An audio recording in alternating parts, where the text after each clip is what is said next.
प्रेक्षकांनो, ठरलं तर मग या मालिकेच्या आजच्या भागात सायलीने पुन्हा एकदा सिद्ध केलं की नातं रक्ताचंच असतं असं नाही. रविराज जेव्हा पूर्णपणे खचलेले असतात तेव्हा सायली प्रेमाने त्यांना जेव घालते आणि म्हणते, बाबा मला वचन द्या तुम्ही खचणार नाही. आणि रविराज भावूक होऊन म्हणतात, तू माझीच लेक आहेस. प्रेक्षकांनो, आजचा जेलमधला सीन तर भन्नाट होता. महिपत मुद्दाम नागराजला चिडवतो आणि म्हणतो, तुझ्या बायकोनेच तुझा गेम केला. नागराज मात्र महिपतला थेट धमकी देतो, साक्षी जिवंत आहे हे पोलिसांना सांगू का? इथेच सगळा खेळ अडकतो. म्हणजेच महिपत साक्ष देणार नाही असं सध्या तरी स्पष्ट दिसतंय. आजच्या भागात कोर्टाची पूर्ण तयारी दाखवली. अर्जुन आणि रविराज सुमन काकूची तालीम घेतात. कोर्टात कसं बोलायचं, काय उत्तर द्यायचं सगळं शिकवलं जातं. पण खरी भीती आहे एकाच गोष्टीची. जर नागराजने सांगितलं की प्रिया खरी तन्वी नाही, तर पुढचा नंबर कोणाचा? सायली आणि अर्जुन यांची नागराज व महिपत विरोधातील पुन्हा एकदा कोर्टात सुरू होणारी लढाई.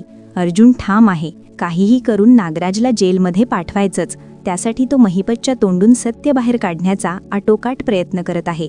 मात्र साक्षीच्या दबावामुळे महिपत कोणतेही उत्तर देण्यास तयार नाही. अर्जुन जेव्हा कोर्टात पुरावे सादर करतो तेव्हा महिपत कबुली देत नसल्यामुळे संशय अधिक गडद होतो.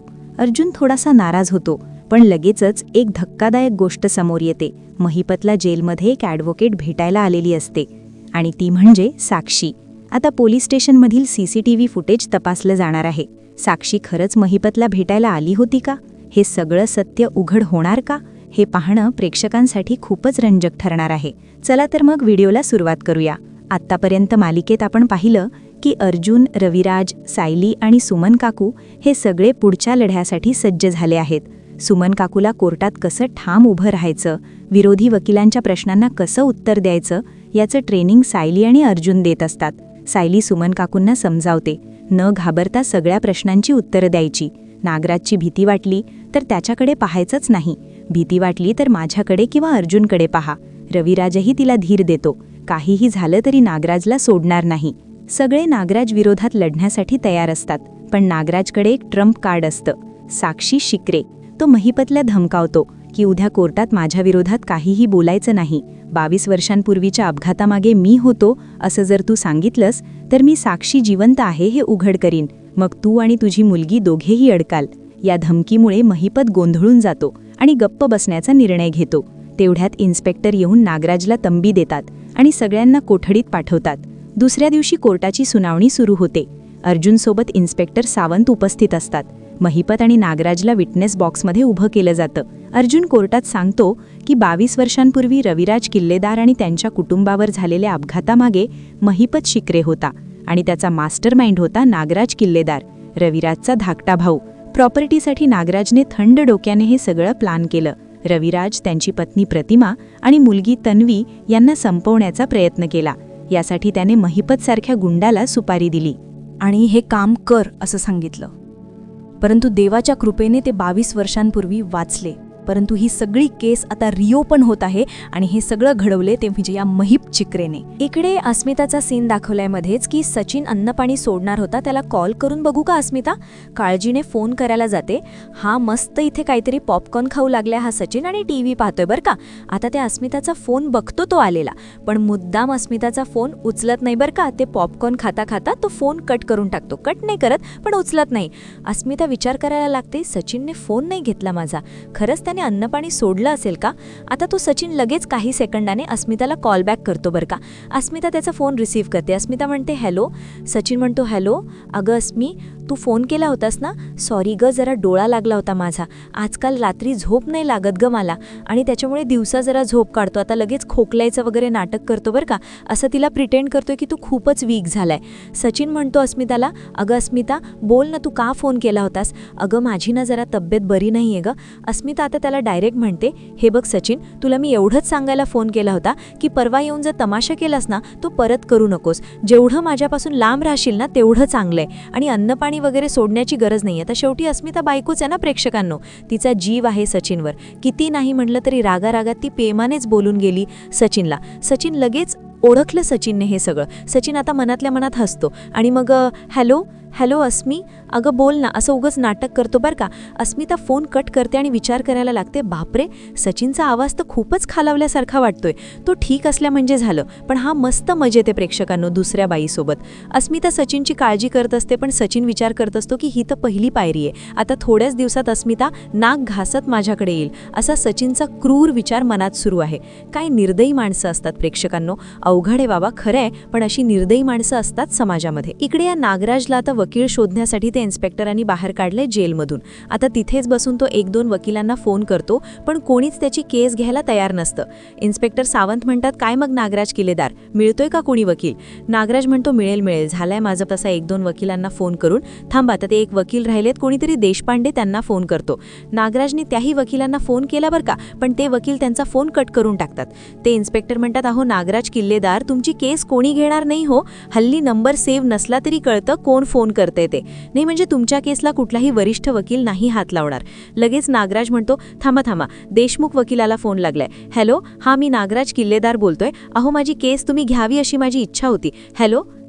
आता त्याही वकिलाने फोन कट केलाय. हा फोनवरती सगळ्या वकिलांचे नंबर मिळवतोय प्रेक्षकांनो. आता ते सबनीस म्हणतात, सावंत म्हणतात, चला त्या देशपांडे वकिलांनी पण नाहीच म्हणलं वाटतं, देशमुखांनी पण नाही म्हणलं, चला मग हा फॉर्म भरून टाका. नागराज विचार करायला लागतो, माझ्यासाठी एखादा तगडा वकील पाहिजे होता, पण आता सरकारी वकिलावरच निभवावं लागेल असं वाटतंय. आता अचानक त्याला सही करता आठवतं, सरकारी वकील देतात ना, मला एवढं काही माहिती नाही प्रेक्षकांनो ह्या फील्डबद्दल. आता नागराजला एक अचानक मनात विचार आला होता की त्याला सही करायची नसते त्या कागदावर, सरकारी वकील नको आहे नागराजला. अचानक तो विचार करतो, त्या दिवशी महिपतकडे कोणता वकील आला होता, हा विजय भालेराव, त्याचा नंबर आहे की माझ्याकडे, तो माझी केस नक्की घेईल. इन्स्पेक्टर म्हणतात, अहो नागराज किल्लेदार, सही करताय ना सरकारी वकील मिळवण्यासाठी. नागराज म्हणतो, थांबाला जरा इन्स्पेक्टर, थांबा 1 मिनिट थांबा. असा विचार करून नागराजने लगेच त्या वकिलाला फोन लावलाय बरं का, तो जो आहे भालेराव, कोणी त्याला फोन लावलाय. आणि आता ते सावंत म्हणतात, झालं. हॅलो. आता त्याही वकिलाने फोन कट केलाय. फोनवरती सगळ्या वकिलांचे नंबर मिळवतोय प्रेक्षकांनो. आता ते सबनीस सावंत म्हणतायत, चला मग त्या देशपांडे वकिलांनी पण नाहीच म्हणलं वाटतं, देशमुखांनी पण नाही म्हणलं, चला मग हा फॉर्म भरून टाका. नागराज विचार करायला लागतो, माझ्यासाठी एखादा तगडा वकील पाहिजे होता, पण आता सरकारी वकिलावरच निभावं लागेल असं वाटतंय. आता अचानक त्याला सही करता आठवतं, सरकारी वकील देतात ना मला. एवढं काही माहिती नाही प्रेक्षकांनो या फील्डबद्दल. आता नागराज वेक अचानक मनात विचार आला होता की त्याला सही करायची नसते त्या कागदावर, सरकारी वकील नकोय नागराजला. अचानक तो विचार करतो, त्या दिवशी महिपतकडे कोणता वकील आला होता, विजय भालेराव, त्याचा नंबर आहे की माझ्याकडे, तो माझी केस नक्की घेईल. इन्स्पेक्टर म्हणतात, अहो नागराज किल्लेदार, सही करताय ना सरकारी वकील मिळवण्यासाठी. नागराज म्हणतो, थांबावं जरा इन्स्पेक्टर, थांबा 1 मिनिट थांबा. असा विचार करून नागराजने लगेच त्या वकिलाला फोन लावलाय बरं का, तो जो आहे भालेराव कोणी, त्याला फोन लावलाय. आणि आता ते सावंत म्हणतायत, झालं का तुमचं, अहो करा सही. पण अचानक त्या वकिलाचा कॉलबॅक येतो. नागराजला आधी ते वकील याचा फोन उचलत नाही, मग त्यांचा कॉलबॅक येतो. नागराज म्हणतो, हॅलो, हां सर, मी नागराज किल्लेदार बोलतोय, तुम्ही भालेराव ना? ते म्हणतात, हां बोला. नागराज म्हणतो, माझी केस तुम्ही घ्यावी अशी माझी इच्छा आहे. आता ते वकील लगेच म्हणतात, हो, तुमच्या केसबद्दल मला कळलंय, रविराज किल्लेदार यांच्या सख्ख्या भावाला अटक झालीये, हे सगळ्यांनाच कळलंय. नागराज म्हणतो, प्लीज मग माझी केस घ्या ना, तुम्ही सांगाल त्यापेक्षा जास्ती पैसे देईल मी. त्यावर ते वकील म्हणतात, ठीक आहे, मी तुमची केस घेतो, पण मी जे सांगेल तेच बोलावं लागेल, ही माझी अट. जास्ती तुम्हाला बोलता येणार नाही, केस मी माझ्या पद्धतीने लढेन, तुम्ही मला कोर्टामध्ये अजिबात अडवणार नाही. नागराज म्हणतो, हो, माझी काहीच हरकत नाहीये, मी तुम्हाला. आता नागराज पुढे काही बोलणार तेवढ्यात तिकडनं त्यांनी फोन कट पण केलाय. म्हणजे मुद्द्याचं तेवढंच बोलतात ते वकील. नागराज आता काहीच बोलत नाही, नुसतं त्या इन्स्पेक्टरकडे बघतो. आता लगेच कोर्टाच्या कारवाईला सुरुवात झालीये. अर्जुन पोहोचलाय कोर्टात. सुमनला म्हणतोय, काकू तू ठीक आहेस ना? आता ते वकील पण पोहोचलेत नागराजचे, जे कोणी अपॉइंट केलेत नागराजनी भालेराव म्हणून. आता सुमन अर्जुनला खुणवते मानेने, हो मी ठीक आहे. आता लगेच तिथे जज साहेब आलेत आणि कोर्टाच्या कारवाईला सुरुवात झालीये. सायली सुद्धा आहे सुमन सोबत प्रेक्षकांनो. आणि सगळेच जण आता एक करून आलेत. सगळ्यात आधी आलाय नागराज, आणि नागराजला त्या कटघरात का काय म्हणतात तिथे त्यांनी उभं केलंय. अर्थातच इथे प्रत्येकजण नागराजच्या तोंडाकडे बघत असतं. नागराजला कशाचं काहीही वाटत नाहीये. नागराज पक्का निर्ढवलेला गुन्हेगार आहे. आता इथे जज साहेब आलेत, सगळी उभे राहून त्यांना रिस्पेक्ट देतात. आता जज साहेब सांगतात की कोर्टाच्या कारवाईला सुरुवात सुरुवात करा. सुरुवातीला नागराजचा वकील उभा राहतो आणि म्हणतो, न्यूरोना, नागराज किल्लेदार हे पनवेलचे एक प्रतिष्ठित व्यक्तिमत्व आहे. वकील किल्लेदार, रविराज किल्लेदार यांचे ते सख्खे भाऊ आहेत. त्यांच्यावर लावलेले सगळे आरोप हे फारच गंभीर आहेत. चौकशीसाठी त्यांना कस्टडीमध्ये ठेवण्यात यावे हे बरोबर नाही. मी विनंती करतोय की नागराज किल्लेदार यांना जामीन मिळावा. नागराजचे ते भालेराव वकील एवढंच बोलतात आणि म्हणतात, दॅट्स ऑल मी लॉर्ड. आता ते जज अर्जुनला पुढे येण्यासाठी सांगतात. अर्जुन पुढे येतोय आता आणि त्याचा युक्तिवाद सुरू करतोय. अर्जुन म्हणतोय, मिलॉर्ड, ॲडव्होकेट भालेराव यांनी आत्ताच नागराज किल्लेदार यांची ओळख, रविराज किल्लेदारांची ओळख त्यांचा सख्खा भाऊ म्हणून करून दिली आहे. पण सख्खा भाऊच सख्ख्या भावाला मारायचा प्रयत्न करतो, हाच तर त्यांच्यावर आरोप आहे ना मिलॉर्ड. नागराज किल्लेदार यांनी रविराज किल्लेदारांना मारायचा प्रयत्न केला होता. 22 वर्षापूर्वी महिपत शिकरे याला सुपारी देऊन याच नागराज किल्लेदारांनी रविराज किल्लेदारांचं अख्खं कुटुंब संपवण्याचा प्रयत्न केला होता. आणि जेव्हा या नागराज किल्लेदारांना संशय आला की त्यांची स्वतःचीच बायको हे सगळं प्रकरण उघडू पाहते, तेव्हा नागराज किल्लेदारांनी स्वतःच्याच बायकोला किडनॅप करून ठेवलं होतं. आणि या सगळ्या गोष्टीचे पुरावे माझ्याकडे आहे आणि मी लवकरच ते कोर्टात सादर करतोय. आता असं जेव्हा अर्जुन बोलतोय तेव्हा लगेच त्या नागराजचे वकील उभे राहून म्हणतात, ऑब्जेक्शन मिलॉर्ड. ॲडव्होकेट अर्जुन सुभेदार यांनी कोर्टाकडे कुठलेही असे पुरावे सादर केलेले नाहीयेत. नागराज किल्लेदार यांचा आत्तापर्यंतचा कुठलाच गुन्हेगारी रेकॉर्ड नाहीये. जोपर्यंत हा सगळा गुन्हा सिद्ध होत नाही तोपर्यंत त्यांना जामीन मिळणंच योग्य आहे. आता त्यांच्या या युक्तिवादावर लगेच अर्जुन म्हणतो, नाही मिलॉर्ड, जर आरोपी हा जामीन मिळाली तर आरोपी पुरावे नष्ट करायचा प्रयत्न करू शकतो मिलॉर्ड.